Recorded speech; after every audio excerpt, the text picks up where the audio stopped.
So we want good neighborly relations with India, we want peace with India, we want friendship with India, but that peace and friendship must be a peace of honor. It must be a peace of a self-respecting sovereign state. India must accept that. India must know that peace can only be established on the basis of self-respect and honor, on the basis of our own commitments, on the basis of our own pledges, on the basis of our own promises to the people of Pakistan, to the people of India, to the world at large, and above all to the people of Jammu and Kashmir. Jammu and Kashmir is not an integral part of India. It has never been an integral part of India. Jammu and Kashmir is a disputed territory between India and Pakistan. It is more a part of Pakistan than it can ever be with India, with all her eloquence and with all her extravagance with words.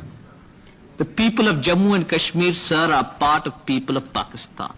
In blood, in flesh, in life, kith and kin of ours. In culture, in geography, in history, in every way and in every form, irrespective of our size, of our resources. We shall fight to the end. But we shall fight in self-defense. We shall fight for honor.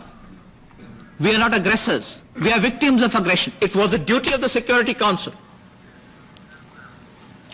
to pronounce on who is the aggressor and who is the aggressed.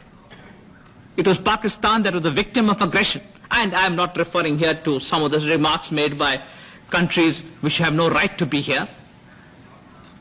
They are not even countries. But I am referring to the great powers. I am referring to all peace-loving countries. I am referring to those who believe in the cause of justice, in the cause of righteousness, in the cause of honor. After all, history is not in vain. Wars have been fought in the past. People have upheld great causes. We believe more than ever before that justice is bound to prevail.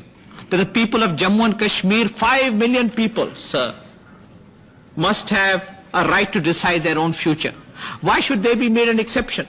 The whole phenomenon of self-determination, stretching from Asia and Africa, should apply to the whole world except to the people of Jammu and Kashmir. Are they some outcasts of an Indian society? Are they some untouchable pariahs? That they should not be given the right of self-determination, that they should not be allowed to have a right to their own future? The great country of France, they have permitted the Algerians to have the right of self-determination. It is a Wilsonian concept, the right of self-determination. The Soviet Union believes in the right of self-determination of all peoples.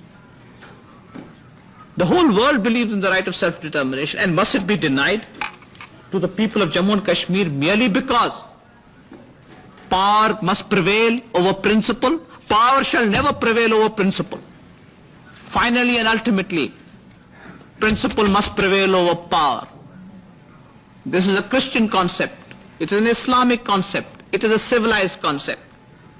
And those nations who do not believe in such concept, they must face the ultimate consequence. Secretary of State of the United States of America, Mr. Dean Rusk, said that the historical position is a plebiscite in Kashmir.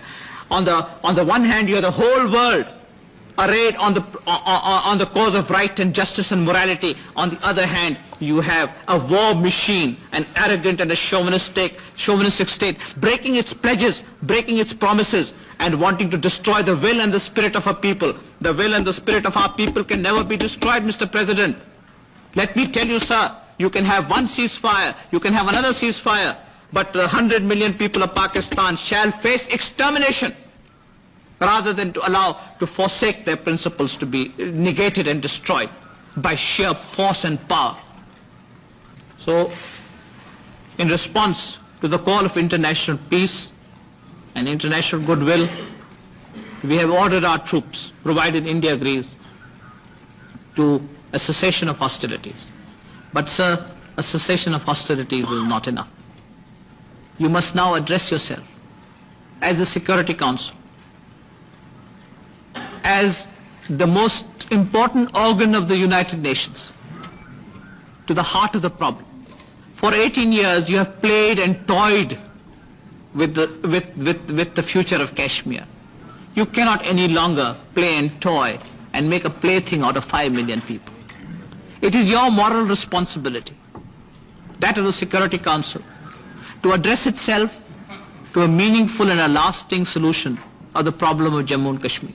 The Security Council has been seized of this problem for 18 years.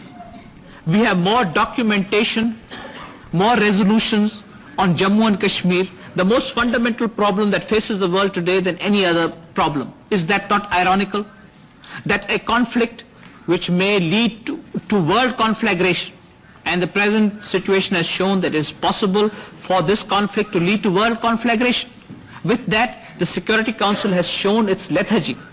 It has shown its indolence. We have decided that on the one hand we give the United Nations a last opportunity to determine what it can do for a purposeful and a peaceful settlement, a lasting settlement of the problem of Jammu and Kashmir, and we give it a time limit. We will, within a certain period of time, if the Security Council is not able to determine and decide on the future, on the responsibilities which are placed on it, on its honor under the Charter, which believes in self-determination, then Pakistan will have to withdraw from the United Nations. And I am not giving this in the form of an ultimatum. I am saying this as I am honor bound to respect the very purposes of the Charter. Pakistan, in leaving the United Nations, will be fulfilling the Charter of the United Nations. And then, sir, you will have 1/3 or more of the world outside your organ, and you'll have some states which call themselves states as members of the Security Council. I thank you.